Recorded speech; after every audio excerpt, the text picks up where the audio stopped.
국민들을 숫자를 조사한 다음에 이제 여러 가지 역할들을 맡기게 되는데 제사장을 일단 24반차로 나누었다고 했습니다. 사독과 아비아달. 그래서 사독은 숫자가 많아서 16이 되고 아비아달은 작아서 8반차. 그래서 24반차로 해서 1년에 24가 되려면 한 달에 2반차씩 돌아가도록 그렇게 했습니다.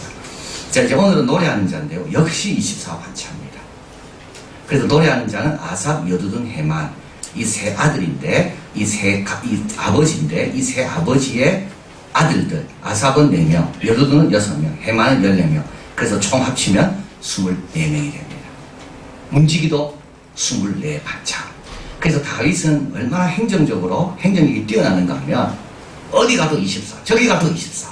그래서 국민들과 백성들이 이해하기 좋도록 제사도 예배당에 와도 24, 행정지역에 가도 24, 움직이는 것도 24, 찬양도 24, 딱 24로 딱 나는 겁니다. 그래서 행정의 일관성이 있는 사람이 다윗입니다. 자, 보면 이들은 다 아비수아에 속하여. 근데 노래는요, 취미가 아닙니다. 그 아비의 수아에 속해야 됩니다. 말 잘 들어야 되는 거예요. 이게 기본인 거예요. 그 다음에 수금과 재금과 비파 수차가 여호와 하나님 전에서 노래를 섬겼으며 아삽과 유둔과 헤만은 왕의 수하에 속하였습니다. 자, 이 한번 질서를 보십시오. 아삽과 유둔과 헤만은 왕의 수하에 속하고 그 다음에 나머지 사람들은요 아삽 밑에 유둔 밑에 헤만 밑에 속하고 이것이 안 되면 성전에서 노래를 못하는 겁니다. 노래는 취미도 아니고 노래는 자기 마음도 아닙니다. 아, 내가 찬양하고 싶은데 그런 게 아니에요. 왕의 수하에 이 세 아삽과 유두둔과 헤만이 속하고 이 아삽과 헤만과 유두둔 밑에 이들이 다 있고 이들은 또 24반차로 나눠가지고 자기 순번대로 노래를 하고 이것부터 준비를 해야 되는 거예요. 그래서 우리 교회 찬양팀에 쓰려면 뭐부터 준비를 해야 됩니까? 예배부터 잘 드려야 되는 거예요. 노래가 중요한 게 아니죠. 하나님이 원하시는 건 노래가 아니거든요. 여기에 이들은요 노래 순위 아닙니다. 노래 잘하는 사람을 뽑은 게 아닙니다. 족보 따라 뽑았잖아요. 족보 따라. 족보라는 것은 자기 정체성이라고 그랬거든요. 자기 정체성이 분명하고 검증된 사람이 찬양대에 있는 거지 노래 잘하는 사람이 아닌 겁니다. 여기 노래 잘했다는 말 하나도 없어요. 노래 잘했다는 게.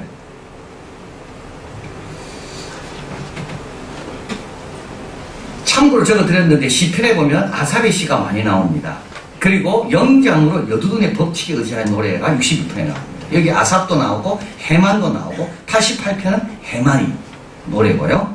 그리고 62편, 77편, 39편은 여두둔 이름이 나오는 시고요. 나머지 73에서 83까지 11시편은 아삽의 시입니다.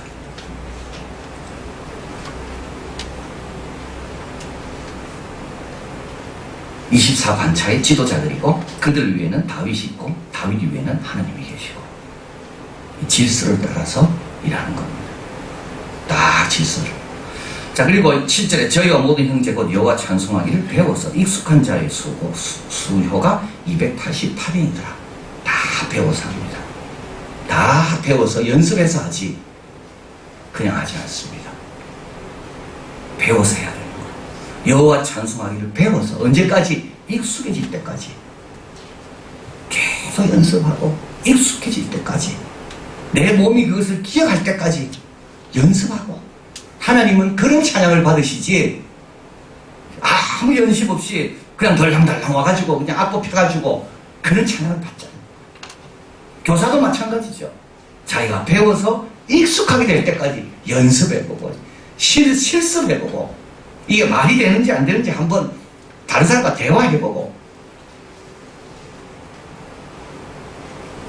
토마스 만이라고 제가 지금 그 사람의 소설을 오늘도 읽었고 어제는 그분에 대한 책을 읽었는데 그분은 아침 9시부터 12시까지 글을 씁니다. 80세가 될 때까지 글을 적었습니다. 그분이 13년 동안 적은 글이 요셉과 그 형제들입니다. 저는 그분이 그런지도 모르고 그 책을 읽었는데 왜 그분이 요셉 이야기를 좋아하는지 알겠더라고요. 자기 형하고 자기하고 1차 대전 때 정치적인 관계 때문에 이게 결별하게 됩니다. 그러나 나중에 50세 생일 때 형하고 화해하게 돼요. 근데 요셉 이야기를 너무 좋아해요. 13년 동안 요셉 이야기죠. 마의 산이라고.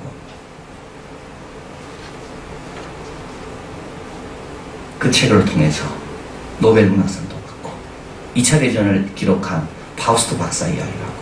그 책을 통해서 마지막 80세. 근데 그분은 아침 9시부터 5시까지, 12시까지 적잖아요. 그러고 나서 오후에 좀 쉬었다가 저녁에 사람들을 불러놓고 자기가 적은 걸 다 읽어준다고. 사람의 반응을 본다는 거예요. 그리고 그 다음날 다시 고치는 거예요. 컴퓨터가 없습니다. 종이로. 다 펜으로. 그러니까 오전에 적고 저녁에 읽어주고 사람들 불러놓고 낭독하고 사람들이 낭독을 들어보고 좋은지 안 좋은지 반응을 보면서 흐름이 괜찮은지 보면서 그 다음에 또 읽었어요. 저희 모든 형제 여호와 찬송하기를 배워서 익숙하게 되었다. 에스라는 여호와 율법을 연구하고 준행하여 가르치기로 결심하였더라. 이런 사람을 통하여 하나님은 영광을 받으시고 이런 사람에게 하나님의 비밀을 가르쳐 주시는 겁니다. 하나님이 찾는 사람은 이런 사람이죠. 노래 잘하는 사람이 아닙니다. 하나님이 주시는 마음으로 찬양합니다. 그런 사람을 하나님이 찾으신다. 자, 그래서 다윗은 아삽, 여두둔, 해만에게 맡기면서 어떻게 하라고요? 잘 가르쳐라. 네 수하에 있다. 너는 내 수하에 있다. 나는 하나님 수하에 있다. 잘 가르치고 익숙하게 해서 그 다음에 자기 순서가 오면 잘 섬기도록 해라. 이게 다윗입니다. 자, 그리고 8절에 무리의 큰 자나 작은 자나 스승이나 제자를 물어나고, 이게 스승이나 제자가 있었다는 말은 찬양을 가르치는 사람이 있고 배우는 자가 있었다는 겁니다. 어떤 사람은 미리부터 배웠기 때문에 이제 새로 온 사람들이 가르쳐야 되겠죠. 뭘 가르쳐야 될까요? 노래가 아닙니다. 자세입니다. 성실을 가르치는 겁니다. 자세와 성실입니다. 마음을 가르치는 거예요. 이 중요함을 가르치는 거예요. 이게 뭔지를 가르치는 거예요. 노래가 아니에요, 노래가. 무리의 큰 자나 작은 자나 스승이나 제자를 물으라고. 그래서 이 찬양팀 안에도 스승도 있고 제자도 있고 다양하게 있다. 그들에게 다 어떻게 해요? 다 가르치고 익숙하게 하고. 자, 그리고 나서 제비를 뽑아 맡기게 되고요. 그리고 이제 5절 아주 중요한 내용이 나옵니다. 5절 읽어봅니다. 이는 다 해만의 아들들이 나팔을 부는 자며 해만은 하나님을 받드는 왕의 선견자라. 하나님이 해만에게 14아들과 3딸을 주셨더라. 자, 여러분 찬양을 하는데요. 찬양할 때 뭐가 나오죠? 말씀이 들립니다. 그게 이게 시편이라고 그랬습니다.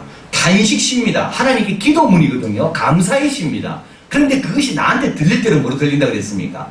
하나님의 위로와 격려와 약속의 말씀을 들리는 거. 이거는 누구한테만 들릴까요? 고백하고 기도하는 자에게는 그렇게 들리는 거. 자, 그래서 나팔 부는 자입니다. 그 아들들은.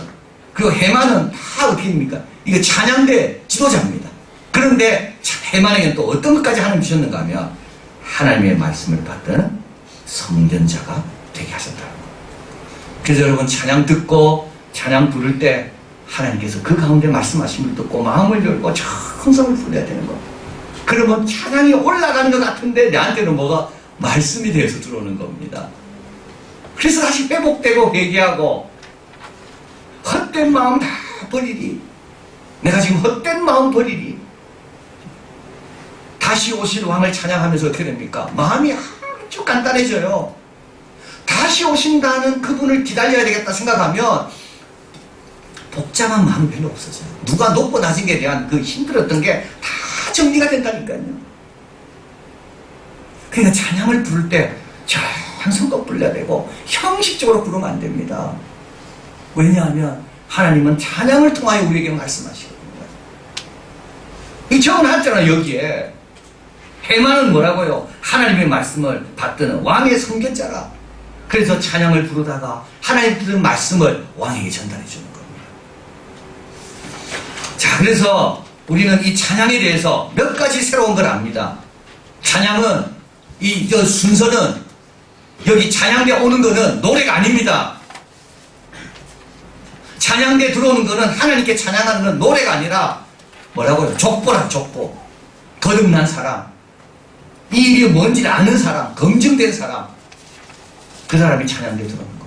그리고 들어와서는요, 자꾸 배워야 되고, 질서를 따라야 되고, 자기 반차를 쫓아야 되고, 그게 또 찬양된. 그리고 또 찬양은 말씀에 임하는 통로가 된다. 찬양을 통하여 말씀을 듣는다. 자, 그리고 이제 문지기들이 나옵니다. 26장에 보면, 자, 문지기는 반차가 1이 아니라, 또 문지기도 반차가 24반차입니다. 근데 4절에 보면, 오벳 에돔의 아들들은, 맏아들 스마야와 둘째 여호사가 셋째 요 넷째 사 다섯째 쭉 나오죠. 8째. 이는 하나님이 오벳 에돔에 복을 주셨습니다. 오벳 에돔은 어떤 사람입니까? 지금 여기에서 다윗은 성전을 지은 다음에 성전에 섬길 사람들 누구 인구조사를 했죠? 어느 지파입니까? 레위 지파입니다. 오벳 에돔은요, 이 사람은 블레셋 사람이에요. 가드 사람이에요. 언약궤가 오다가 우사가 잡는 바람에 하나님께서 우사를 죽이십니다. 그래서 이 언약궤가 두려워서 다시 그걸 돌려보내는데 누구의 집에 돌려보내는가 하면 오벳 에돔의 집에 돌려보냅니다. 오벳 에돔은 누굽니까? 블레셋 사람. 블레셋 사람은 어떤 추억이 있을까요? 5 도시가 이 언약궤 때문에 완전히 어려움을 당한 그 경험을 갖고 있는 사람이 이 블레셋 사람들입니다. 근데 오벳 에돔만 언약궤가 들어왔을 때 3개월 동안 잘 지킨 거예요. 그래서 하나님께서 어떻게 하셨다고요? 성전 문지기에게 오벳 에돔을 끼워주시는 거예요. 몇 명입니까? 8절. 이는 다 오벳 에돔 자손이라. 저희가 그 아들들과 그 형제들이 다 능력이 있어 그 직무를 잘하는 자니 오벳 에돔에서 난 자가 62명이며 아론의 후손들이 대제사장이 된 것은 이게 자기 부인의 열매라 그랬습니다. 오벳 에돔의 열매가 62명인 겁니다. 오벳 에돔은 자기 집에 언약궤가 왔을 때 틀림없이 두려웠을 겁니다. 왜냐하면 블레셋 동네 가는 곳마다 다 연병이 나고 사람들이 병이 생기고, 근데 오벳 에돔은 그거를 잘 감당했죠. 이것이 10년이 될지 20년이 될지 몰랐던 거예요. 근데 하나님은 적당하게 3개월 만에 다시 데리고 그 언약궤를 예루살렘으로 옮겨가도록 허락하시는데 이 3개월 동안 오벳 에돔은 잘 지킨 거예요. 그래서 여기에 레위인이 아님에도 불구하고, 근데 또 설명이 넣습니다. 그 형제들은 다 능력이 있고 그 직무를 잘 하는 자다. 오벳 에돔에서 난 자가 62명이다. 다 이 성은 다 문지기의 반장으로 형제처럼 직임을 얻어 여호와의 전에 섬기는 자라. 19절. 고라와 무라리 자손이 문지기의 반차가 이러하였더라. 그래서 문지기가 쭉 나옵니다. 레위 사람 6, 북방 4사람, 남방 4사람, 곡간 이 둘이거든요. 2명씩 둘, 남편 4사람, 낭실 2사람, 다 이렇게 하면 여기도 또 24개가 됩니다. 그러니까 다윗은 딱 24씩 딱 맞추는 거예요. 그래서 행정의 일관성이 다윗의 행정. 자, 그리고 이제 곡간이 나옵니다. 레위 사람 중에 하야는 하나님의 전 곡간과 성물 곡간을 맡았다. 그래서 하나님의 전에도 곡간이 있고 또 성스러운 물건을 보관하는 곡간이 있고, 곡간은 2개가 있습니다. 하나님의 전에 곡간에 뭐가 있습니까? 싸워서 얻어서 온 전리품들을 거기에 다 모아놓습니다. 그래서 이제 성전 고치고 짓고 할 때 쓰려고. 그리고 성물 곡간은요, 여러 가지 성소에 쓰는 그런 것들을, 기구들을 모아놓은 것이 그 곡간입니다. 그 곡간을 지키는 겁니다. 자, 교훈입니다. 반차를 따라 질서의 하나님입니다. 제사장, 찬양대, 문지기 모두 24반차입니다. 족보대로 세우고 똑같이 죄를 뽑습니다. 우리 하나님은 질서의 하나님입니다. 고린도 교회처럼 되면 안 됩니다. 내가 좀 은사 받았다고, 내가 좀 예언의 은사가 있고 방언의 은사가 있다고 마음대로 자기 마음대로 해서는 안 됩니다. 어저께도 제가 어떤 목사님하고 이야기하다가 그분 어떻게 된지 궁금한 분이 생겨났어요. 그건 참 어떻게 됐을까? 처음에 동영상 만들어가지고 얼마나 우리에게 감동 주고 그걸 본 사람마다 다 눈물 흘리고, 2번째 동영상까지는 잘 만들었죠. 다큐멘터리로. 근데 어디 갔어요, 그분? 어느 순간부터요, 그분은요, 성령을 강조하면서 이상한 데로 빠졌다고. 지금은요 작품이 안 나와요. 처음에 그분이 만든 거 보면서 우리가 얼마나 다다 감동받았는지. 지금은요 어디 갔는지 알 수도 없어요. 코스타일도 오고. 근데 어느 날부터 메시지가 이상해졌어. 지도를 안 받아요. 교회 생활 제대로 안 해요. 왜냐하면 자기가 더 많은 걸 가졌다고 생각하니까. 은사는 여러 가지나 주는 같고 직임이 은사만 있지 않고 직임도 있다고 했습니다. 은사와 직임이 항상 같이 가야지 은사만 강조하는 사람은 오래 못 갑니다. 왜냐하면 우리 하나님은 사무엘은 엘리 앞에서 여호와를 섬긴다 되어 있거든요. 사무엘은 엘리 앞에서 여호와를 섬겼다고. 엘리가 아무리 부족해도 사무엘은 엘리 앞에서 여호와를 섬겼다. 다윗은 사울 앞에서 여호와를 섬긴 거예요. 사울이 아무리 부족해도 다윗은 그 제도와 질서를 존중한 거예요. 하나님께 다 맡긴 거예요. 찬양도 마찬가지, 제사장도 마찬가지. 하나님이 정해놓은 다윗을 통해 주신 반차를 쫓아 질서에 따라서 딱 하는 겁니다. 그리고 하나님의 일은 최선을 다해 감당하는 겁니다. 구별된 것입니다. 악기 연주도 곡간 지키는 것도 가르치는 것도. 그래서 우리가 남에게 가르치는 걸 뭘 가르쳐야 될까요? 마음과 자세와 성실을 가르치는 겁니다. 우리가 남에게 가르친다는 것은요, 남에게 가르친다는 성실을 가르치고 마음을 가르치는 거예요. 이번에 우리 장로 장립할 때 디도에게 같은 간절함 주신 하나님께 감사합니다. 제가 그걸 준비하면서 깨달았어요. 간절함, 같은 마음 하나님이 주시는 겁니다. 사람이 주는 게 아니에요. 사람 보고 마음 갖는 게 아닙니다. 우리는 자꾸 그렇게 생각하거든요. 저 사람하고 내하고 마음이 안 들기 때문에 다른 마음이다. 내 뜻과 좀 다르기 때문에 다른 마음이다. 근데 그 마음은 누구한테 받아야 됩니까? 그 사람한테 받는 게 아니라 누구한테 받는 거라고요? 하나님한테 받는 겁니다. 다윗은, 사도 바울은 디도를 통해서 같은 간절함이 있다고 이거를 디도를 칭찬하는 게 아니라 하나님께 감사하잖아요. 하나님께서 그 마음을 주셨기 때문에. 여러분, 열심을 내고 싶고 최선을 다하고 싶으면 이건 누구한테 받아야 됩니까? 이건 하나님 앞에 받아야 되는 겁니다. 자꾸 사람 쳐다보고 다른 사람과 비교하고 내가 받은 게 뭔가, 내 위치가 뭔가, 내가 지금 저 사람하고 지금 순서에 따라서 내가 어떻게, 그렇게 생각하면 하나님으로부터 눈을 떼게 되거든요. 그럼 그런 마음 못 받는다고요. 간절함은 누가 주시는가? 같은 마음은 하나님이 주시는 거예요. 그래서 우리는 이걸 가르치는 거고, 이걸 연습하는 거고, 이 본을 보이는 거고, 이렇게 기도하는 거고. 자, 마지막으로 수고에는 상이 있습니다. 오벳에돔 한번 보십시오. 3개월 동안 얼마나 불편하고 얼마나 떨었을까요? 그 언약궤 때문에. 아마 사업도 안 됐을 겁니다. 그것 때문에. 잠도 제대로 못 잤을 거예요. 자다가 또 어떤 일이 일어날까 두려워서. 그러나 자기 부인의 열매는 62명이 여기에 다 문지기로 쓰임을 받게 됩니다. 그리고 이제 고라 후손들이 나옵니다. 이 고라 후손들이 나오는데요. 이 고라는 이 모세를 반역해서 땅에 갈려서 죽은 사람이 고라입니다. 그러나 그 후손들은 문지기 일을 너무 잘했습니다. 제사장이 아닙니다. 찬양대도 아닙니다. 문지기입니다. 문지기 일을 너무 잘했습니다. 그래서 고라 자손이 쓴 시에 보면 주옥 같은 시가 나옵니다. 그 중에 대표적인 것이 84편입니다. 다윗의 시가 아닙니다. 고라 자손의 시입니다.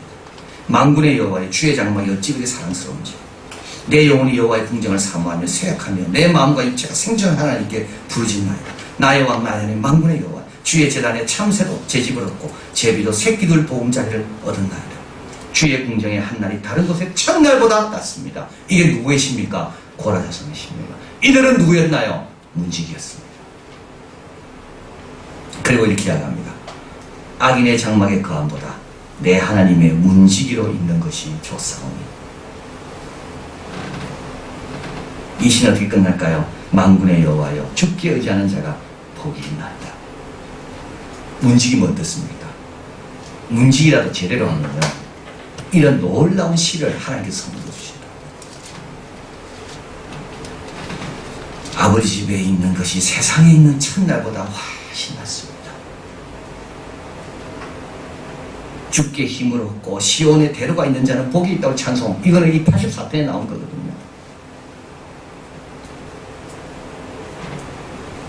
하늘 주신 사명을 문지기가 되든 제사장이 되든 찬양대가 되든 제대로 감당하면 어떻게 됩니까?